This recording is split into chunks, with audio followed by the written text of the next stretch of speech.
Par les ressentis. Pourquoi, comment, dans quelles conditions, qui est concerné, comment on peut le pratiquer, etc. Ça sera détaillé dans cette vidéo. Bonsoir à tous et bienvenue sur la chaîne de l'Aiguilleur entre ciel et terre. J'espère que vous allez bien. Ça fait longtemps que l'on me demande qu'est-ce qu'un ressenti. Comment on le pratique? Eh bien, je vais tout vous donner ce soir, tous les petits conseils, comment moi je procède. Après, c'est à vous aussi, de votre côté, de faire des exercices, de voir un petit peu comment vous pouvez procéder et comment vous allez développer cette capacité, qui est un très très bon exercice par rapport à votre capacité médiumnique pour développer ce côté médium qui est pratiquement pour tout le monde en nous. Si vous voulez le développer, c'est un très très bon exercice. Pourquoi faire un ressenti? Pourquoi? Tout simplement parce qu'il y a des personnes actuellement, un petit peu partout dans le monde, qui se posent des questions sur eux-mêmes, qui ne se connaissent pas, qui veulent découvrir des aspects cachés de leur personnalité, des choses qu'ils ne sont pas capables de voir. Et c'est à nous, médiums, que grâce à une photo, nous allons découvrir ces différentes choses de la personne. On va aller voir un petit peu avec leur consentement. Et ça, c'est quelque chose que je vais répéter assez régulièrement. Il faut avoir le consentement de la personne. On ne peut pas faire un ressenti, on ne peut pas aller voir des choses à l'intérieur de quelqu'un. Que ce soit au niveau psychologique comme au niveau émotionnel, spirituel, on ne peut pas et nous n'avons pas le droit d'aller voir des choses chez les gens sans leur consentement. On peut le faire, on pourrait le faire dans certaines situations par rapport à des personnes, mais ça ne serait pas bien vu par rapport à nos guides et par rapport à notre équipe angélique qui se trouve juste au-dessus. Pourquoi? Donc, je disais simplement, il y a des personnes qui ont des doutes, qui ont des craintes, qui ont des choses qui émanent d'eux. Ils ont des perceptions, ils se disent, voilà, il y a peut-être quelque chose qui ne va pas en moi. Mais d'où vient-elle? Quelles sont les conséquences? Quelles sont les causes de ce mal-être? Eh bien, un ressenti. Un ressenti peut être utilisé pour trouver donc des solutions, pour trouver des réponses à leurs questions. Voilà le pourquoi. Les conditions, dans les conditions, il faut que les conditions soient des deux côtés. Que ce soit pour vous, que ce soit pour la personne qui va recevoir ces réponses. Par rapport à vous, au niveau des conditions, c'est très simple. Il faut être déjà pas stressé, être entre de bonne forme.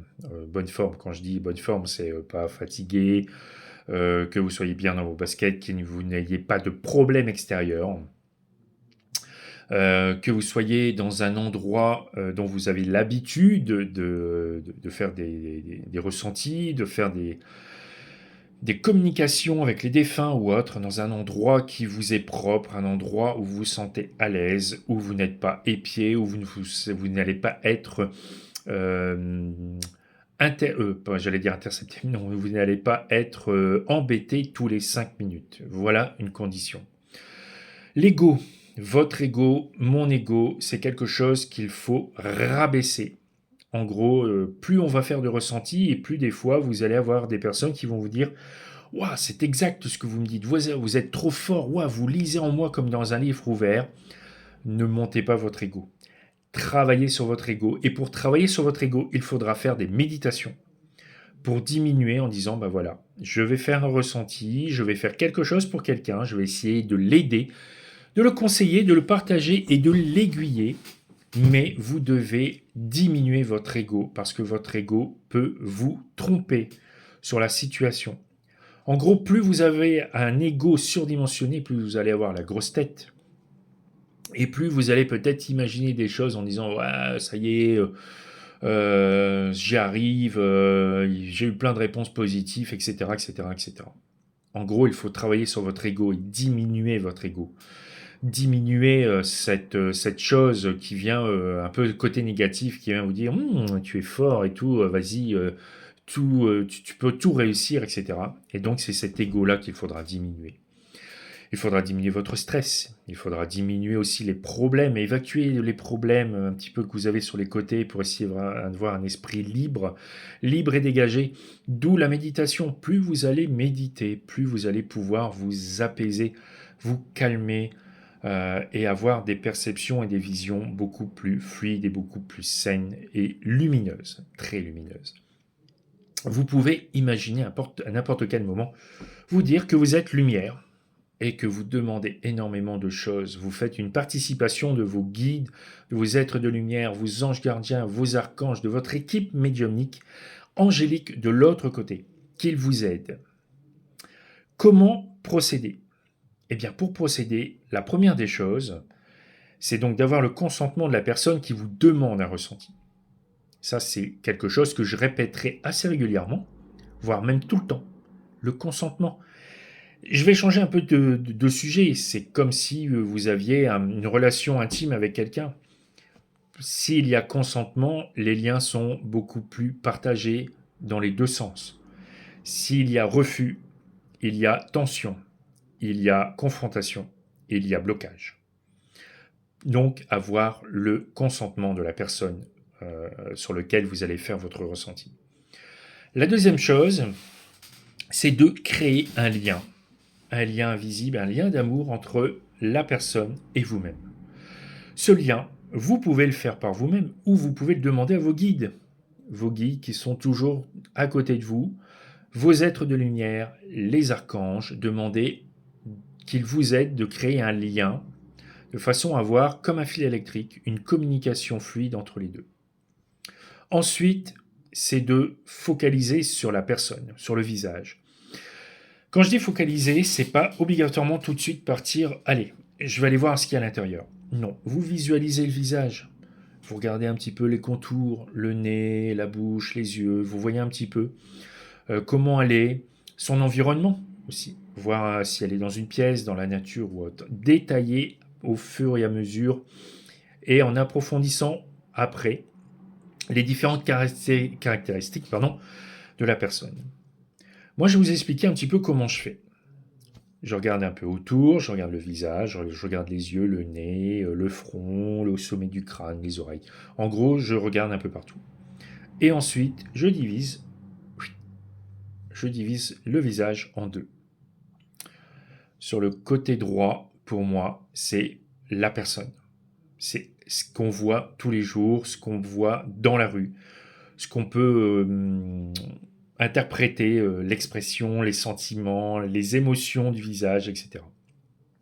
Toute la partie gauche qui est reliée plus au niveau du cœur, c'est tout ce qui est esprit, l'âme, le côté spirituel.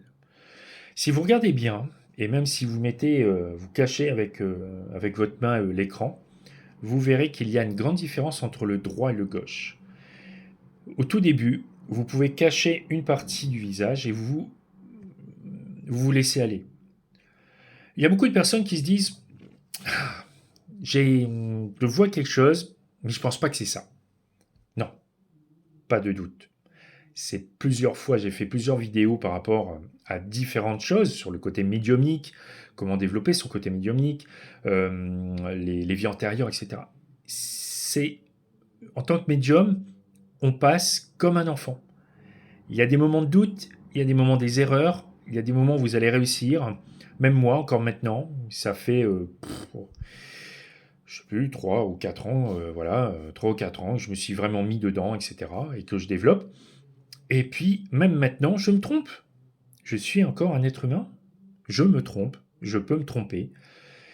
Et je me dis, bah voilà, je me suis trompé. Pourquoi je me suis trompé? Peut-être parce que je n'étais pas assez concentré. Peut-être qu'il y avait d'autres problèmes extérieurs à ma vie. Peut-être que c'est mon ego qui était un peu surdimensionné. Peut-être que j'avais des conflits avec de la famille ou des amis qui m'ont perturbé. Peut-être que j'étais fatigué, etc. Et j'analyse et j'apprends. Ne doutez jamais de ce que vous entendez, ne doutez jamais de votre intuition. C'est une des choses qui est vraiment quelque chose sur lequel, un point essentiel sur lequel vous devez travailler. Vous ne devez pas douter.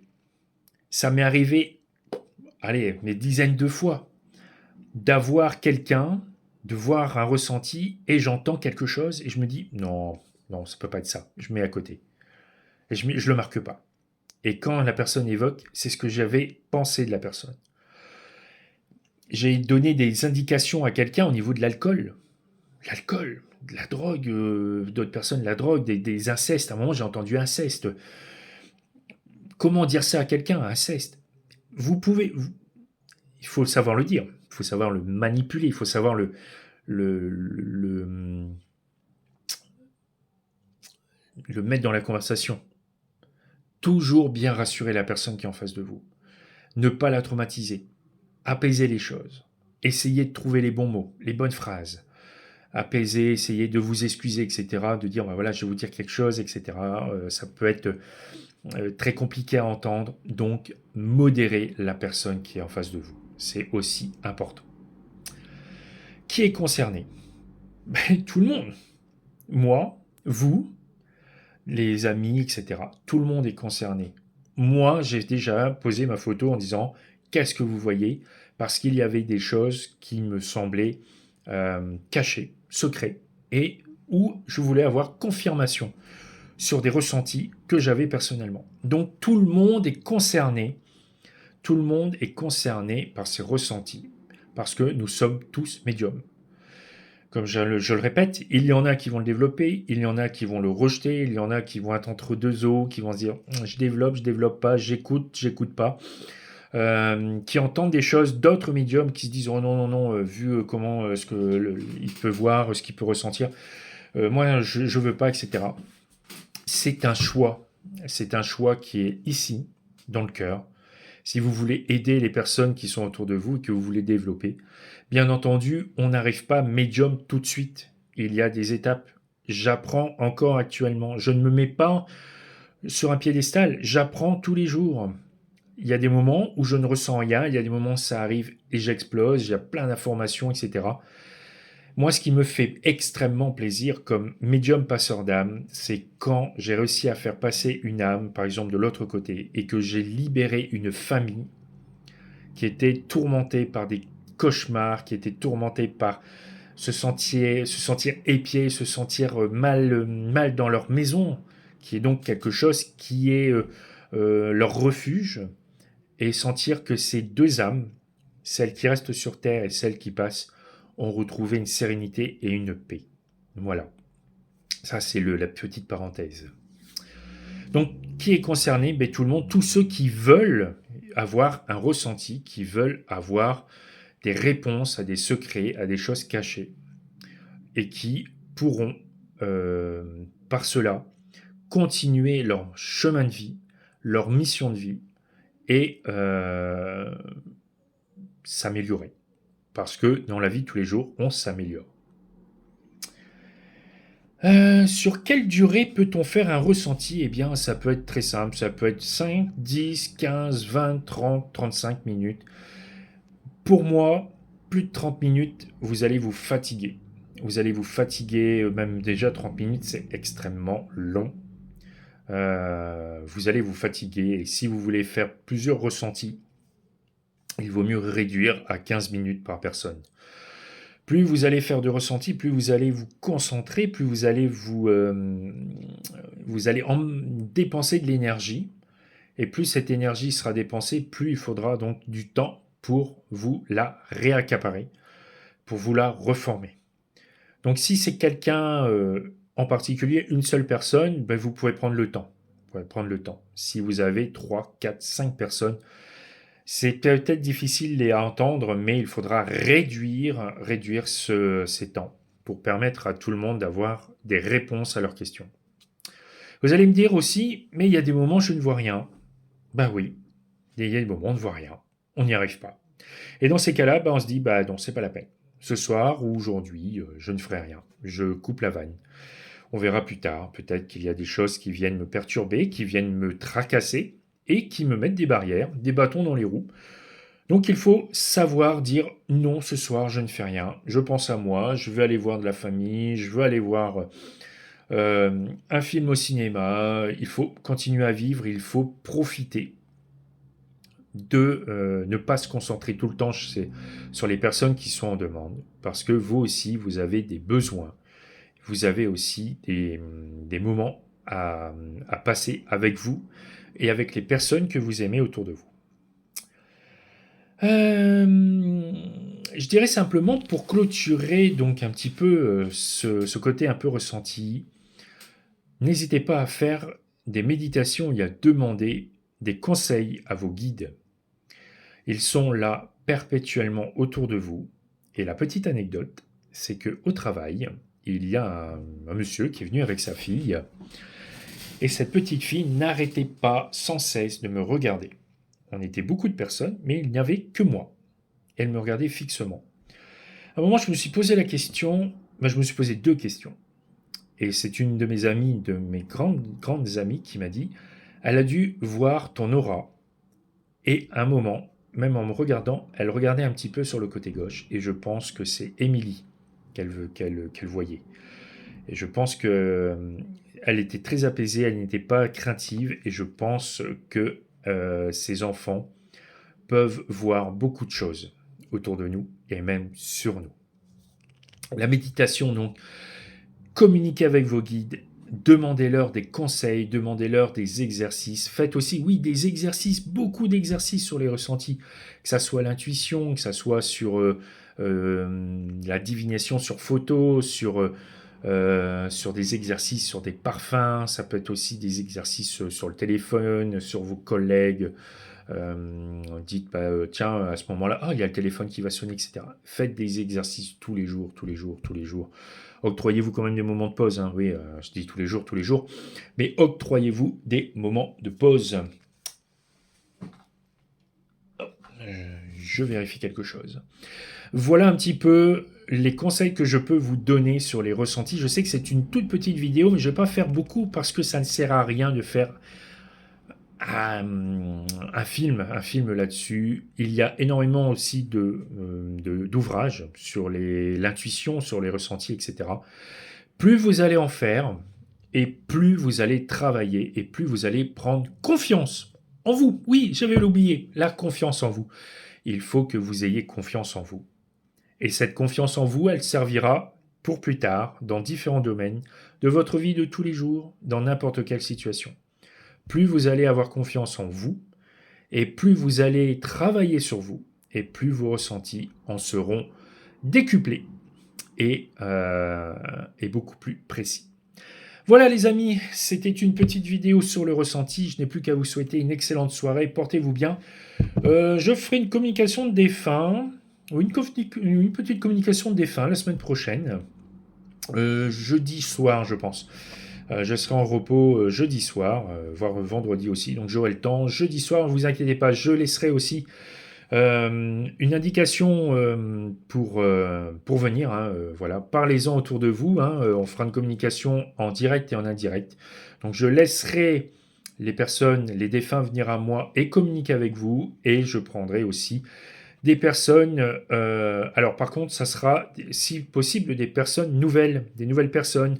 Que ce soit sur Facebook, que ce soit sur TikTok, si vous voulez communiquer, voir un petit peu si vous auriez des messages. Des nouvelles personnes. On va laisser un petit peu les personnes qui viennent assez régulièrement, donc des personnes qui viennent me voir et qui demandent toujours les mêmes personnes. On va laisser un petit peu ces personnes de l'autre côté se reposer, continuer leur chemin et on fera de nouvelles personnes. Voilà. Je vous souhaite à tous une excellente soirée. Merci d'avoir suivi cette vidéo. Je vous fais de gros bisous et on se retrouve très bientôt pour de nouvelles vidéos et voir peut-être de nouveaux témoignages. Voilà, gros bisous à tous. Bye bye.